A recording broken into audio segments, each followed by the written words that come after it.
For instance, the financial situation of the United States.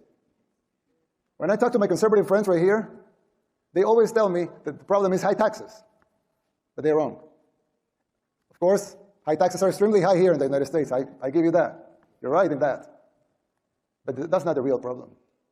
The real problem is not the high taxes themselves, but the fact that they are not even really funding the government. Not even those high taxes, higher than a lot of places in the world, not even those taxes are really funding the government. So who's financing the government? Government is financed by treasury bonds, paper. And who buys the treasury bonds? Mostly the Fed. And how does the Fed buy them? By printing money.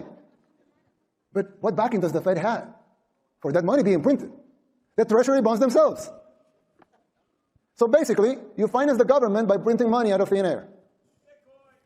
Someone could ask, well, so if the government can print the limited amounts of money out of thin air, why do they collect taxes?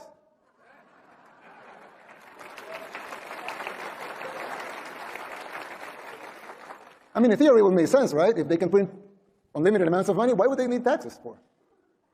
The answer is simple, but it's very shocking. The real problem is that you pay high taxes only to uphold the illusion that you are funding the government, which you are not. It's shocking, but it's true. The government is funded by money printing, paper backed with paper, a bubble that will inevitably burst. The situation is even worse than it seems, because if most Americans and the rest of the world were to become aware of this farce, confidence in your currency will be lost, the dollar will fall, and the Western civilization with it. If the next president of the United States doesn't make the necessary policies and structural changes, sooner or later that bubble will burst. There's still time. You don't have to make the same mistakes we did in the 60s and the 70s. You can still jump before the water boils.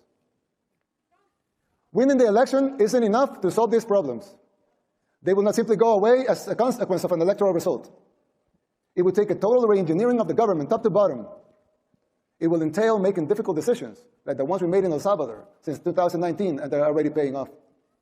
It will be hard. The system will push back, but you have the right to determine your own fate.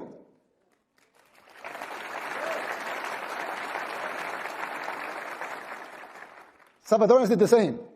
The decision for the direction of our nation was ours, and it continues to be ours. We didn't tolerate being told what to do. In doing so, we did the unthinkable. Against all adversity, we transformed El Salvador from the most dangerous country in the world to the safest in the Western Hemisphere.